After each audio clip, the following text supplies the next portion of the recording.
In a rare and candid moment, Donald Trump addressed some of the most talked about potential pardons, including the high-profile case of Sean Diddy Combs. Trump made it clear that while he has the presidential power to pardon, it's not something he grants lightly or personally. When asked about Diddy, Trump didn't give a firm yes or no, but hinted strongly it's unlikely. He called Diddy sort of half innocent, acknowledging the complex nature of the case, but adding a telling detail: their relationship soured during Trump's presidential run, with Diddy making not-so-nice comments about him. For Trump, personal loyalty matters a lot, and those strained ties make a pardon more difficult and more likely a no. This glimpse into Trump's mindset shows how pardons aren't just legal decisions, they're deeply personal and political. And for Diddy, the past grievances might have sealed his fate long before the courtroom verdict.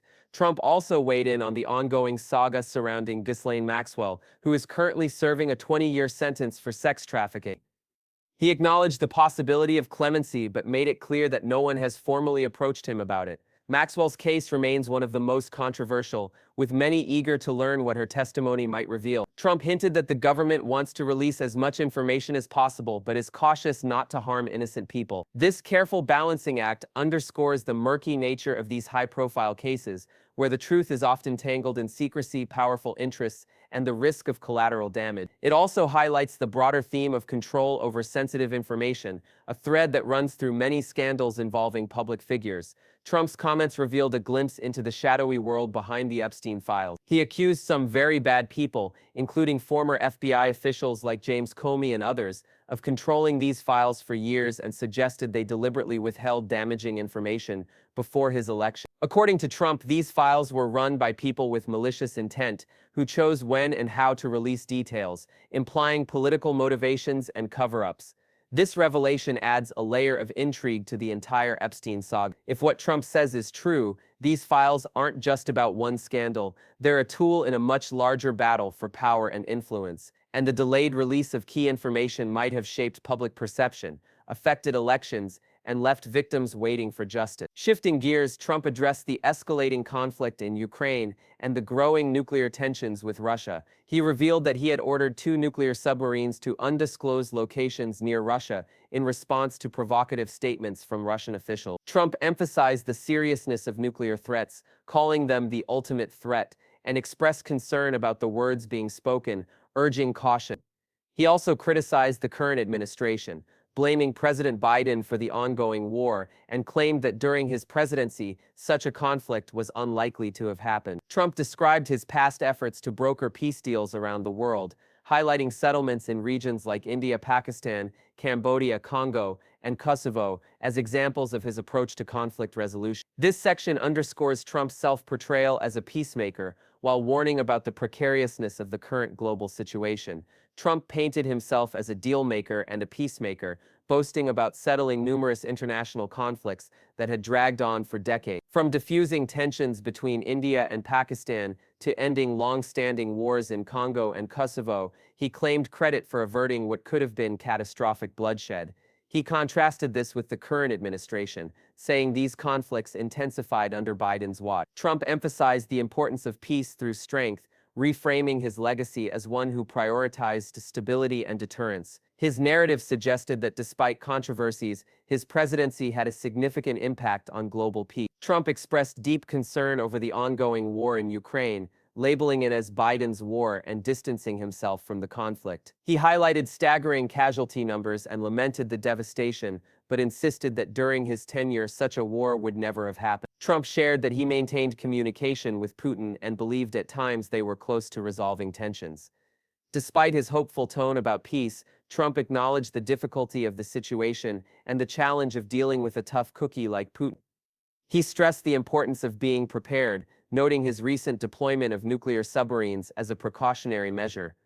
This section reveals Trump's continued focus on projecting strength and readiness, even as uncertainty looms large over the future of the conflict. Wrapping up, Trump's interview highlighted the delicate balance leaders face when wielding power, whether it's the power to pardon, to control information, or to navigate international crises. His candid remarks about pardons revealed a deeply personal approach to justice, while his reflections on global conflicts showcased his vision of strength and deterrence. Yet beneath the surface, the stakes are higher than ever. Whether it's the Epstein files shrouded in secrecy or the volatile situation in Ukraine, the consequences of missteps could be catastrophic. As Trump puts it, peace requires both toughness and careful judgment. But with so many moving parts and hidden agendas, the world watches anxiously, waiting to see what unfolds next. Yo, tell you about what happened last night, right? Snoop come backstage in the Barclays, right? So he come, he smoking the weed and shit. Yo, this niggas was smoking bro. Like, that shit was not even regular weed, I promise you. Crazy. I'm high as a mother, and I ain't even smoking. So I'm like, he said, yo, you want me to do anything? I pop out. I'm like, all right, cool. We do something. You know what I'm saying? Then the promoter came in. He saw the money. When the money came, that ass went up like. I should have known right there not that I have to go on stage. But then I love come on stage. After we come on stage, he talking about, yo, you gotta give me something. You gotta give me some money. Huh? What you talking about? Why you didn't get that from the promoter? You gotta charge these man. This is not me, man. This is them, man. They. But in order for him to not, he either gonna have to accept the challenge or up. Those are the only two options. I'm gonna do my job as a communicator. Yeah. I'm gonna communicate. Yeah. I'm gonna communicate. Yeah. In a Kevin Hart-esque way. Yeah. What was said. Yeah. And what we feel should happen. That's it. Let him know the king on his trail, but I don't want nothing but action. I don't want nothing but action and opportunity. Say no more. Say no more. I would do my job. And I would love to get on live with you and go and do this in front of millions. Say no more. I will do my job. Okay, well you just let me know, guys. Cause I'm looking for a jet. He got a party tonight. I'm looking for a jet. I'm going up there and I'm gonna commandeer his celebration. Jesus Christ. That man said commandeer. When you start using words like that, that's when you're serious. I'm a commandeer his celebration, let him know, happy birthday, and all that old. But, what the is you gonna do, sir? Yeah, you want the smoke. You want all the smoke. I got to. Say no more. These under their breath about us all these years. What is it good news? I ain't said nothing. No, but you from Philly. You from Philly. Y'all have y'all own battles with New York. You from Philly. That ain't now. That ain't for us. That ain't for us. That ain't for us, you know? No. That ain't for us. Yeah, that ain't for us. You dig what I'm saying? Y'all gotta make it to the mailbox and back alive. You know what I'm saying? That ain't for us. You know what I mean? But Atlanta versus New York. I'm the king down here. I'm speaking for the people down here. Don't go around me. Don't talk to nobody but me. Don't nobody go no smoke but me. You speaking for New York? Bring it on. Let's see who really got the action going. Let's see who really is the down here. Give me an hour. I'm about to get on the horn. Okay. Take a shot. Yes. Take a shot. I need to take me one too, guys. Yeah, take a shot. Yeah. Yeah. Hey, man. Hey, Huh? I love you. Yeah, well, I love you too, man. But it ain't about all that right now. Not right now. Not right now. Okay, stay hot. Stay hot. Hey, not right now. Cause I need action. Action. I'm doing this for my If you got a beef or something, man, because I seen a post today where they were saying that you were supposed to be in I guess one of the Power what's the name? I guess two of the actors on the show said that you were actually supposed to be on the show, and then they replaced you with Method Man, and they weren't expecting it or something. No, that's not true. 50 and I we were executive producers on a different show outside of the Power universe. But nah, man, me and 50 cool. I'm the only one who's not offended by his brass approach, and he's not offended by mine. So, you know, we play rough, but we ain't no issue.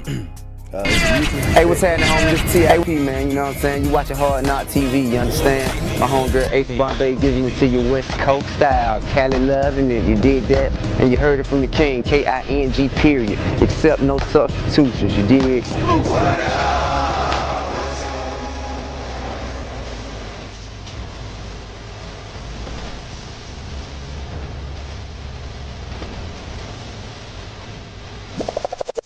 Now, we usually expect you, if anyone's coming at you, that you don't come back. But I see that you, and what I've been reading is that you've changed your mentality. But how do you, like, how are you dealing with when, like, the 50 cents are coming at you?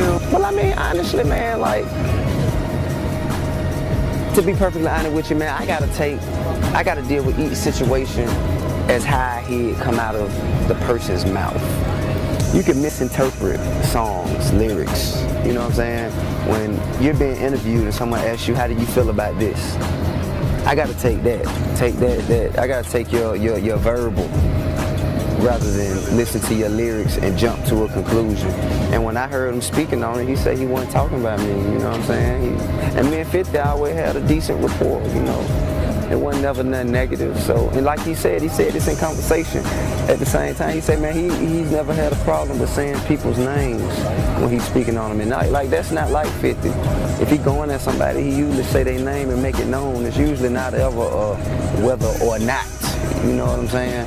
And so I think that it's just unnecessary to jump to a conclusion and, you know, create an issue where there is none. Now with Shorty Low, I see you've kind of let that just go to the side. Is this, is this something that you just are kind of like, I'm over dealing with beefs? I mean, it's lame, for real, dog. Like, this is not what we started rapping for. You know what I'm saying? Like, if anything, man, everybody has a position to play in life. My position is to win. Be the best at what I do and look good doing it. You know what I'm saying? Other people's in position where their position is to hate. You know what I'm saying? They hate because they can't do what I do. They hate because they can't look as good doing what I do as I do. They hate because they ain't got as much money as me. They ain't as successful as me. So because of that hate from within, they spew negativity without, you know, on the outside. Like, and I acknowledge that, I accept that, and that after that, man, you know, ain't nothing to do but address it, dismiss it, and destroy it. Period. That's all you gotta do, man. Success, man, kills all that, dog. Success kills all that. You know what I'm saying? At the end of the day, you can say what you want to say, homeboy, but I'm still where I'm at, you still where you at, partner, and ain't nothing gonna change about that, homeboy, and I know you hate that. But I'm laughing like ha. What do you think? What exactly is happening between these two? Let us know in the comments below. And if you like this video, hit that subscribe button so that you never miss out on any new videos. Until then, fam, keep it real.